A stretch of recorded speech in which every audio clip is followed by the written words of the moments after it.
שיר למעלות, אשא עיני אל ההרים, מאין יבוא עזרי, עזרי מעם אדוני, עושה שמיים וארץ. הייתן למות רגלך, ינום שומרך, הנה לא ינום ולא יישן שומר ישראל. אדוני שומרך, אדוני צירך על יד ימינך, יומם השמש לא יככה, וירח בלילה. אדוני ישמורך מכל רע, ישמור את נפשך. אדוני ישמור צאתך ובואך, מעתה ועד עולם.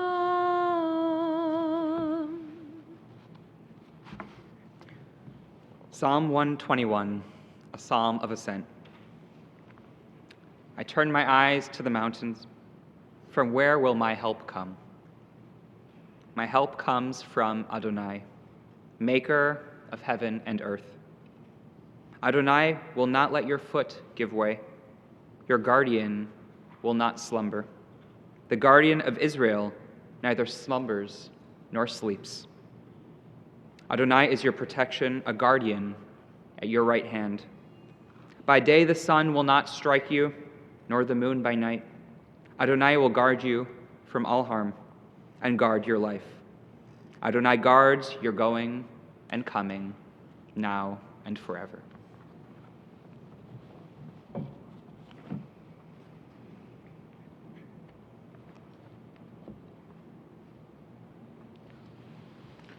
Psalm 23. Adonai roi lo echsar. God is my shepherd, I shall not want. Binot asher yarbitzeini. Giving me repose in green meadows. Al mei menuchot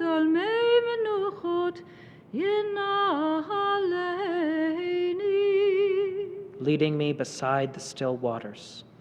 Nafshi yeshovev yeshovev. Reviving my spirit. Yancheini b'maglei tzedek. Guiding me on the right path. Yancheini b'maglei tzedek leman shmo. For the sake of God's name. Gam kelech b'hegei tzal mavet lo hirara ki ata imadi. Yea, though I walk through the valley of the shadow of death, I will fear no evil, for thou art with me. Shivtecha u'mishantecha imo yenachamuni. Thy rod and thy staff, they comfort me. Taharuch lefanai shulchan neged tzorirai. Thou preparest a table before me in the presence of mine enemies. Dishanta vashem roshi kosi revaya. Thou anointest my head with oil, my cup runneth over. Ach tov v'chesed yidefuni kol yemei chayai, kol yemei chayai. Surely goodness and mercy shall follow me all the days of my life, and I will dwell in the house of the Lord forever. V'shavti b'veit Adonai le'orech yamim. Adonai roi lo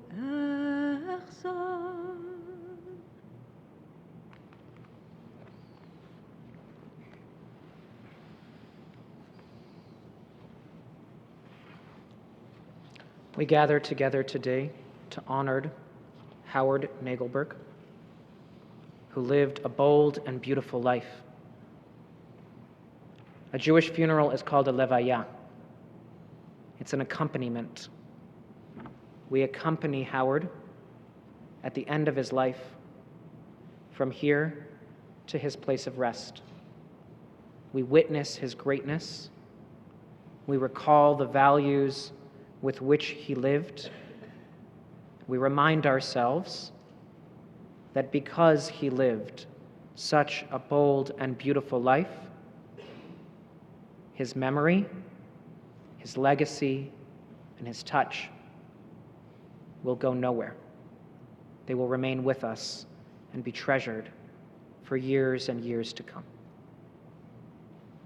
And yet today, more than anyone else, we acknowledge that there is a family whose hearts are torn. And when we're honest, these hearts have been torn for 5 years.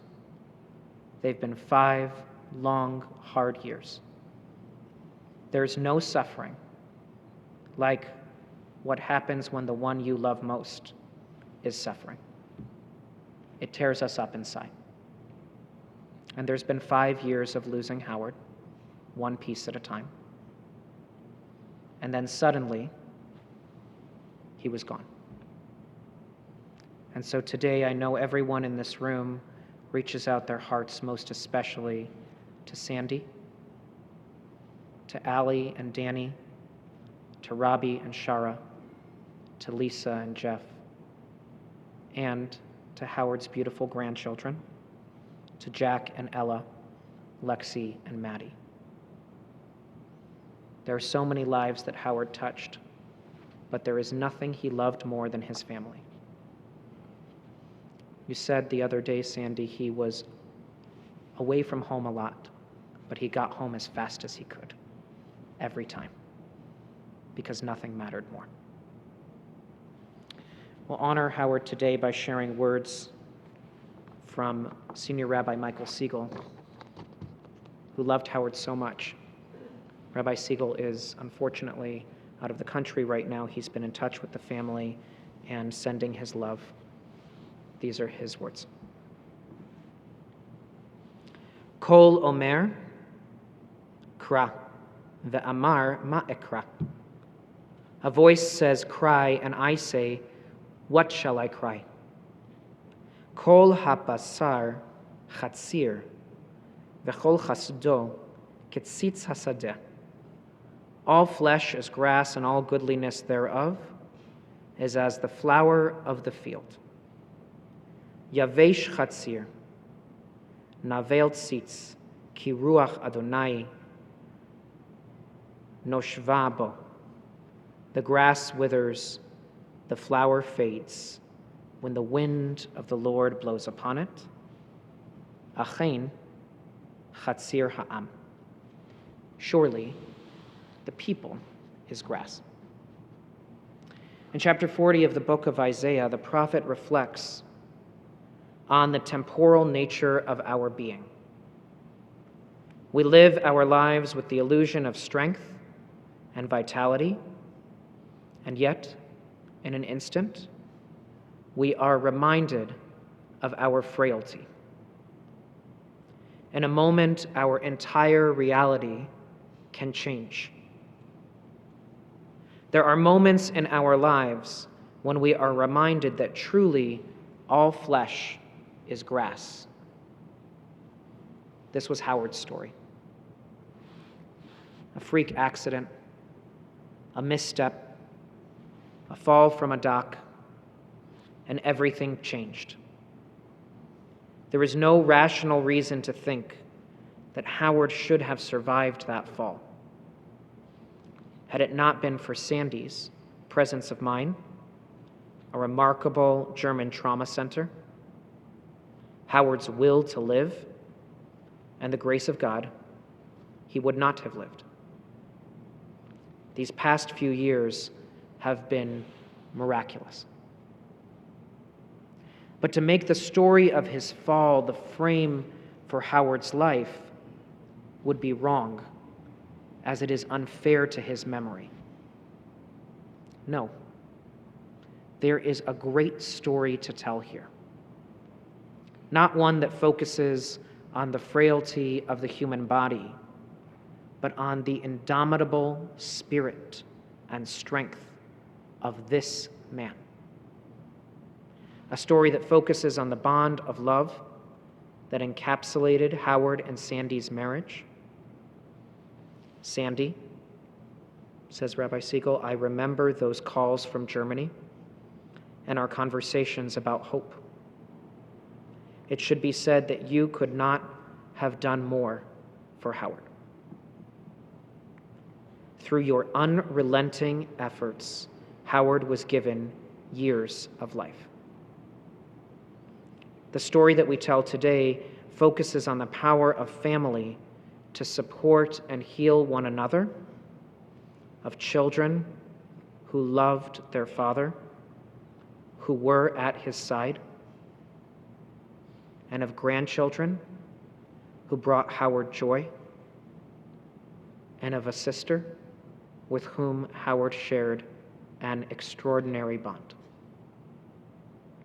It's a story of remarkably dedicated and gifted physicians, and let us not forget the caretakers, Bim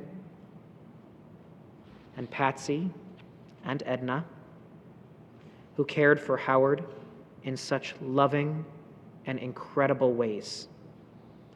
The family could not be more grateful to each of you.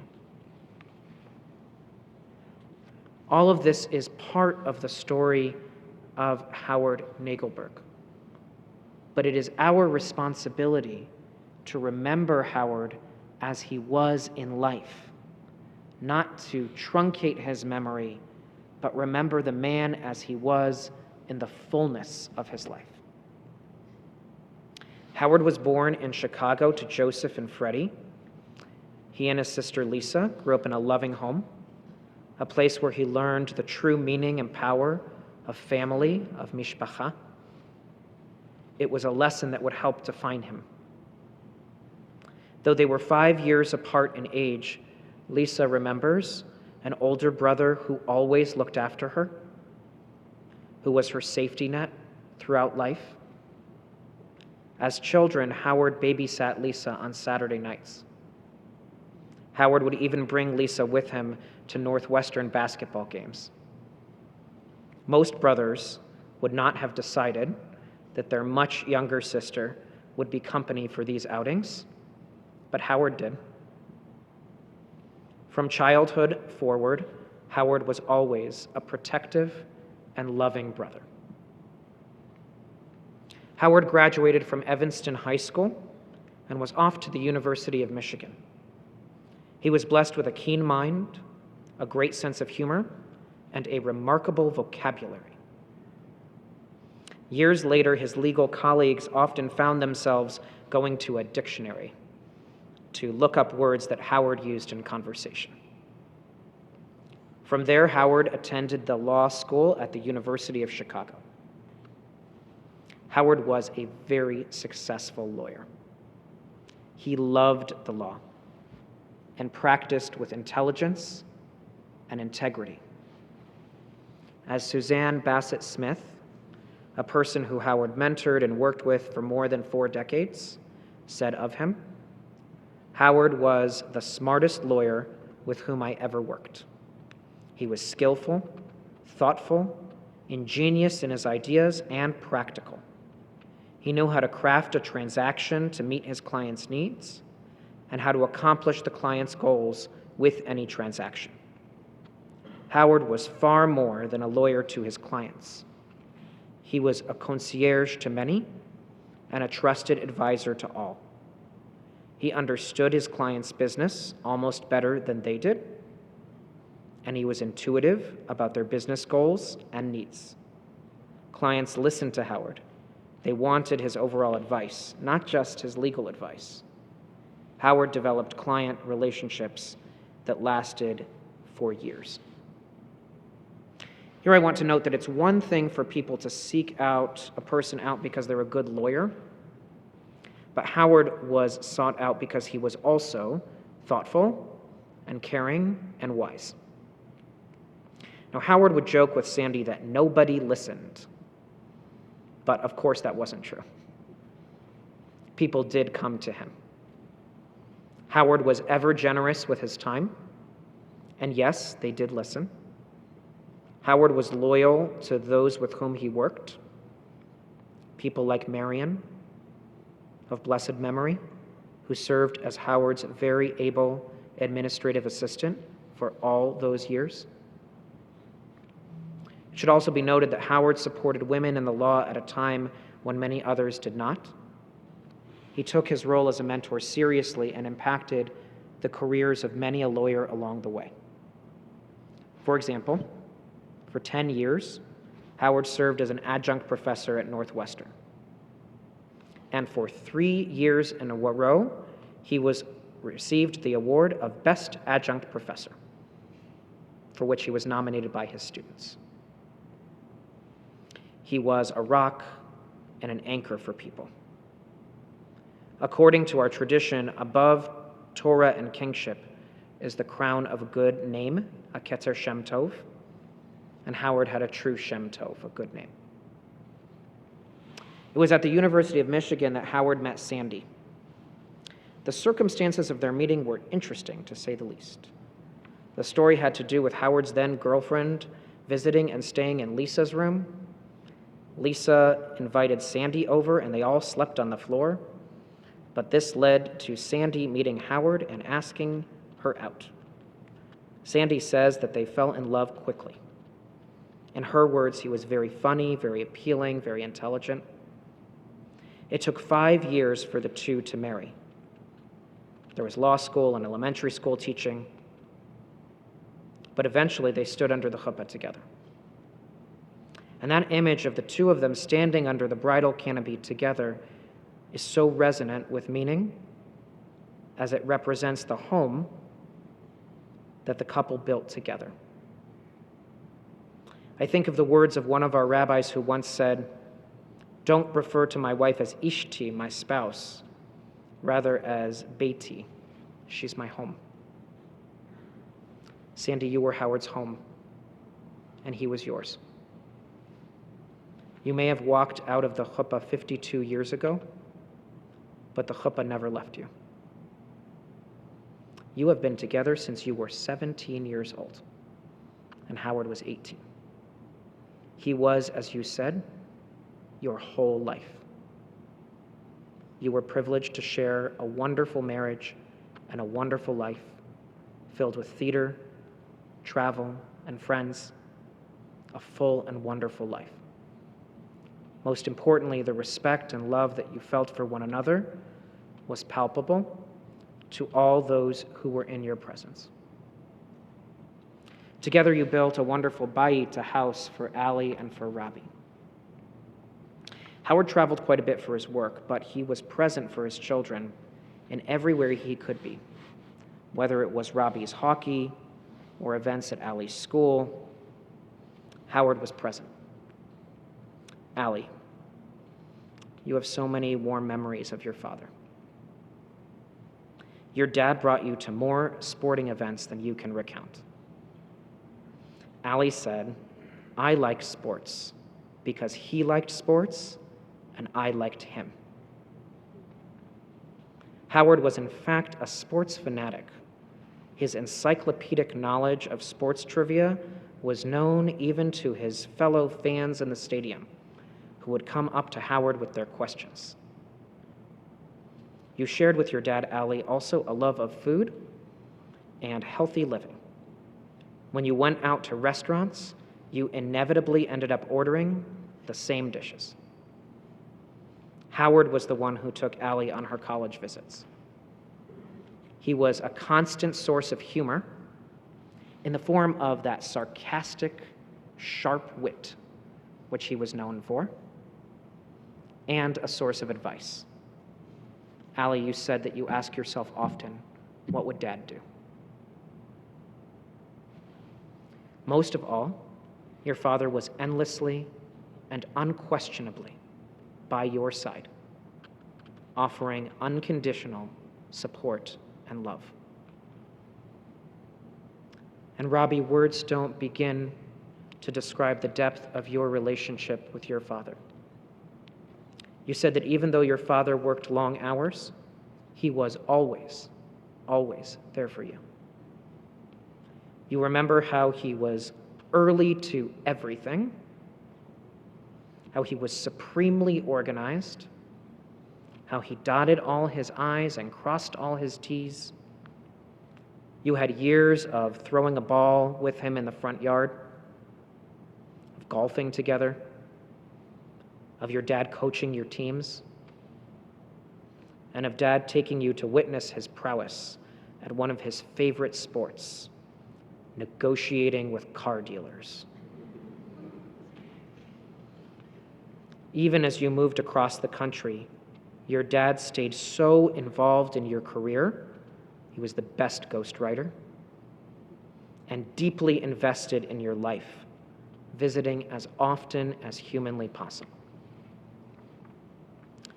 And ultimately, Howard welcomed his children-in-law, Danny and Shara, as if they were his own. When Robby and Shara got engaged, it was Howard who insisted that his daughter-in-law needed diamond earrings. And in typical Howard fashion, he purchased them right away. And Danny remembers a father-in-law who was kind and welcoming from the get-go, who looked into career opportunities for him, and who always took him in as one of the family. And then Howard and Sandy became Nana and Papa. They welcomed their grandchildren, Ella, Jack, Lexi, and Maddy. How blessed you were together. Howard loved being a grandfather, a papa, to one boy and 3 girls. He was happiest when his family was around. Danny recalls a particularly special fishing trip in Elgin with Jack and with Papa. The lake was stocked with fish, so Jack must have caught 50 fish throughout the outing. Howard loved every minute of being with his grandson, and Jack of seeing your joy. And Allie recalls how when Sandy would go shopping with Ella, Howard would say, "Buy her the store." Ella took comfort simply in being near her papa, and putting her head on his shoulders and sitting beside him. Robby recounted some of the fabulous trips with Lexi and Maddy, and how each one would get a father-daughter visit to Chicago to spend time with their beloved Nana and Papa. And then there were the visits to California at the hotel, which became a second home, where Maddy and Lexi and Howard would hide in the curtains and run screaming down the hallways of the Serenity floor. Never mind the signs that demanded quiet. Howard loved his grandchildren, and each of them brought him immeasurable joy. Howard and Sandy were a wonderful team throughout their lives together. That was severely tested when the accident happened. Here, under the most challenging circumstances, Sandy, you modeled what a marriage should be. Through the pain and shock of it all, you stood strong for Howard in remarkable ways. You cajoled him and never gave up on Howard. And more importantly, you never let Howard give up on himself. Nothing about this was easy. As if his recovery was not hard enough, COVID added its own layers of difficulty. But Howard showed himself to be a fighter. He was diminished physically, but never in spirit.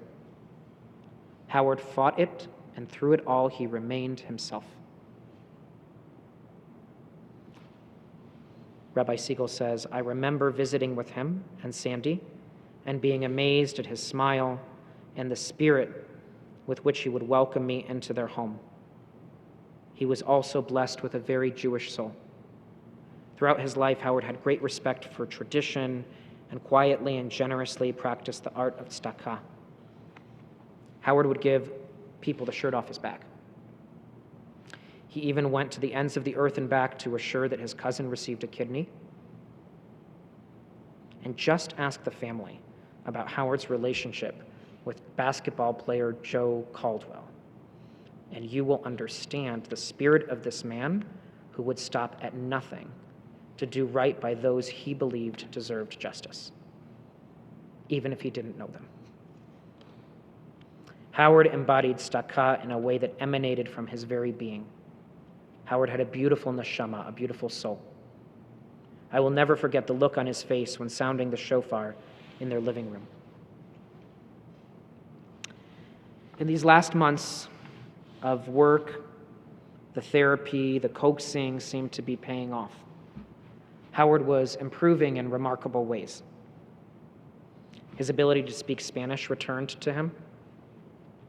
He spoke with greater ease. Howard's walking improved to such a point that Sandy found herself saying to him, "Slow down, cowboy." In the midst of all this, Howard died without warning. Now, it would be understandable to feel a sense of unfairness at the timing of it all. As Isaiah said so long ago, Kol habasar chatzir, all flesh is grass. However, there's another way to approach today. Howard's life reflected the power of the human spirit, and he died in that ascent. He was improving. Howard was willing himself and his body forward. But rather than focus on the unfairness, I believe that Howard would like to be remembered as a person who never gave up or lost his tenacity and left us fighting to ascend. I'm writing these words while in the north of Israel, looking out at the sun rising over the Sea of Galilee. The beautiful scene before me reminds me of a rabbinic teaching that applies to Howard. The rabbis teach that there are two bodies of water in Israel, the Galilee and the Dead Sea. The Galilee is filled with life this morning, fish, greenery, birds chirping in the air. But if I were in the south, standing at the Dead Sea, there would be the opposite picture. Nothing can grow there. Yet both bodies of water are connected by the Jordan River. Why is one a place of life and the other a place of death? The rabbis say that the Galilee, the Kinneret, takes the water from the Jordan and gives it back. Takes and gives. While the Dead Sea only takes the water in. From this they learn that when you give, you live. Howard was a man who gave of himself openly and willingly. He offers us an example of how to face the challenges that life offers with strength, dignity, and an unwillingness to give up. Zecher Tzadik Livracha. May Howard's memory be a blessing. Amen. Please rise.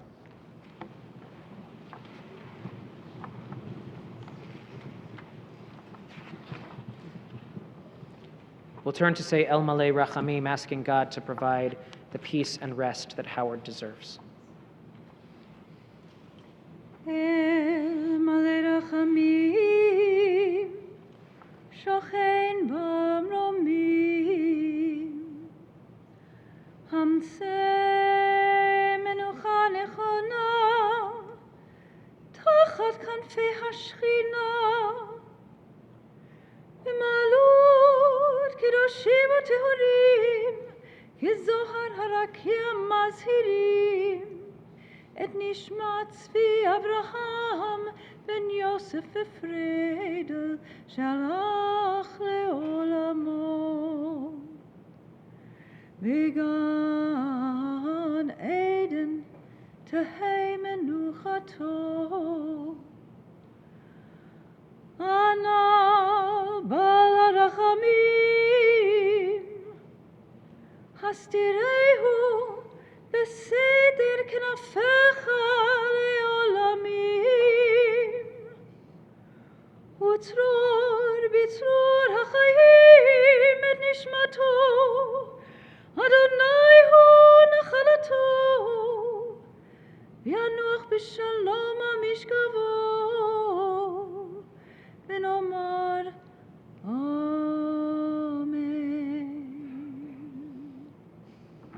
O God, full of compassion, grant perfect rest beneath the sheltering wings of your presence, among the holy and pure who shine as the brightness of the firmament unto the soul of Howard Nagelberg, Zvi Avraham ben Yosef Freida, who has gone to his eternity.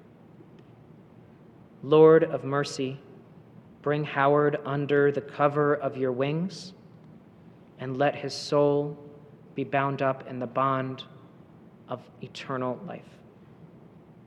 Be God's possession, and may his repose be peace. We can all say Amen.